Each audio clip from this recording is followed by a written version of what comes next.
Welcome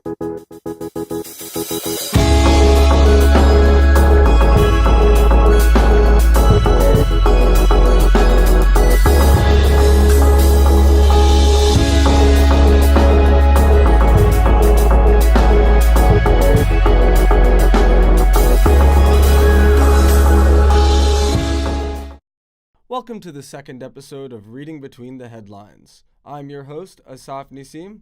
Let's do the thing. Headline number 1.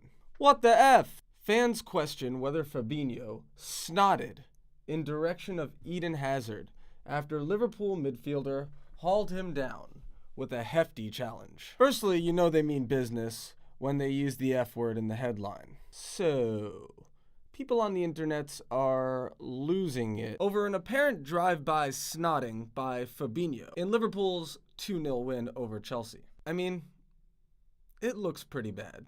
Of course, where there are fingers pointed, there are usually naysayers. The counter-snotting movement claims that the camera angles are the culprit in this snotty mystery. I gotta admit, that was the first thing I thought. You know when you're watching a game, and for just a second, you think a pass is going to be intercepted, but it ends up being nowhere near? I'm not saying it happens all the time. I'm just saying from time to time, you might think it's closer than it is. That's all I'm saying.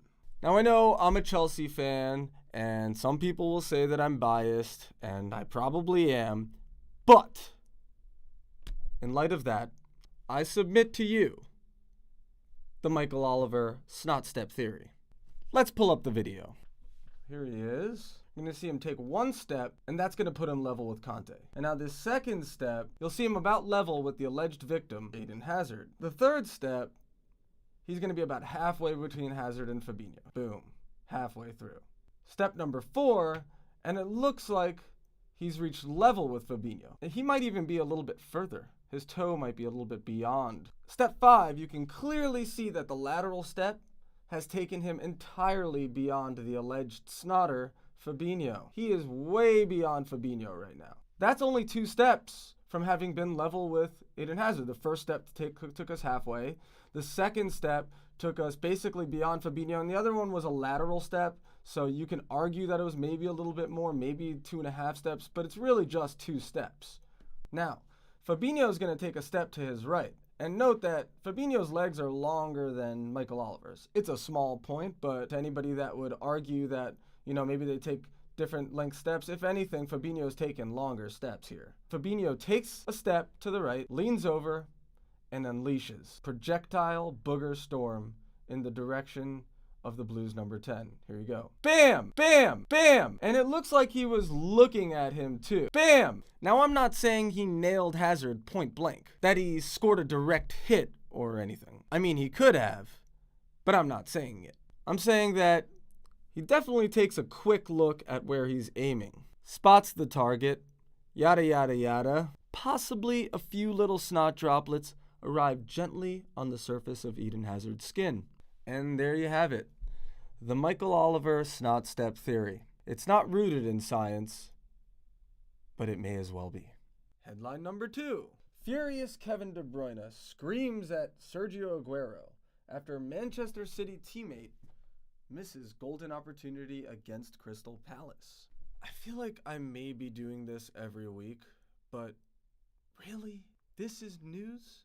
Leave it to the struggling, reaching media to make a story out of a moment of emotional frustration for Kevin De Bruyne after Sergio Aguero, arguably the best non-English striker the league has ever seen, apparently misses a sitter. He was furious! Furious! Everyone misses sitters from time to time. I know that. The media knows that. Both De Bruyne and Aguero know that. The best players the world has ever known, I don't know, let's just say Messi and Ronaldo, miss easy goals all the time. Maybe not all the time, but they miss easy goals.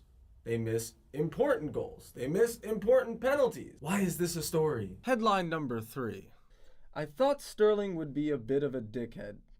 De Bruyne reveals his views on teammate before he came to City. Okay. So this article reports on an interview that Kevin De Bruyne did with the Players' Tribune, in which he cited the English press as having painted Raheem Sterling as ostentatious or showy. Quote, "I didn't think he'd be a bad guy, really, but the tabloids were always claiming that he was arrogant, so I guess I thought he'd be, what do the English call it? A bit of a dickhead, maybe? The real truth, Raheem is one of the nicest, most humble guys I've met in football." End quote. No. False. No. False. The English tabloids would never do such a thing. Never!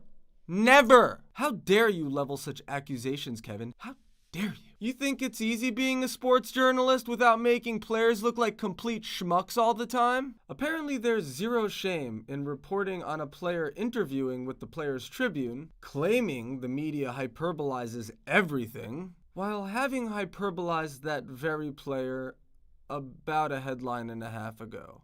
Way to go, Daily Mail.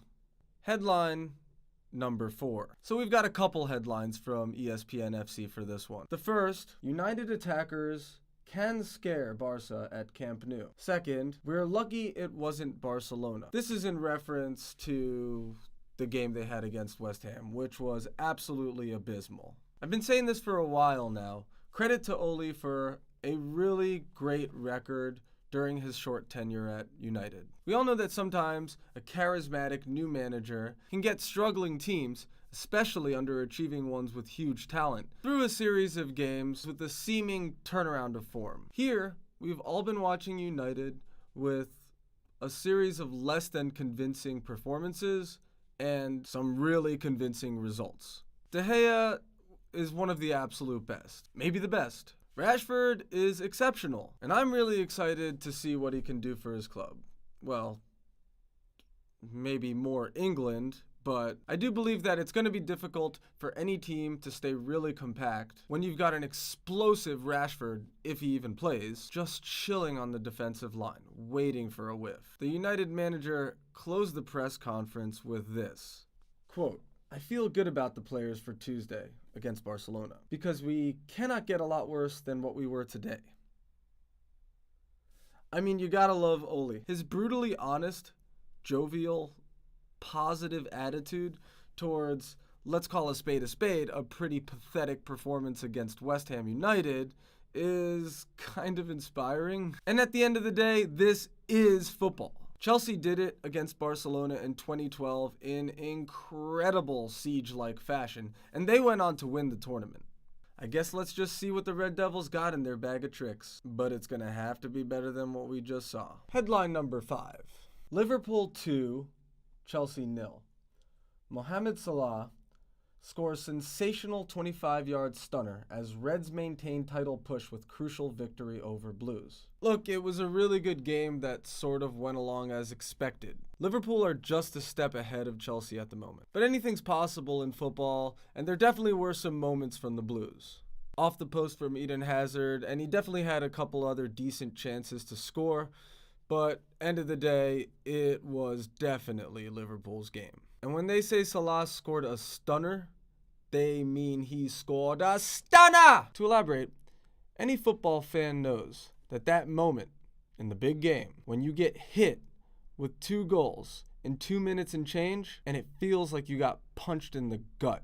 Well, it didn't come this time. Not for me, anyway. Definitely an easier moment of acceptance in light of what you already knew was going to happen before the game even started, but also just sheer amazement at how fantastic a goal that was. I wasn't even mad.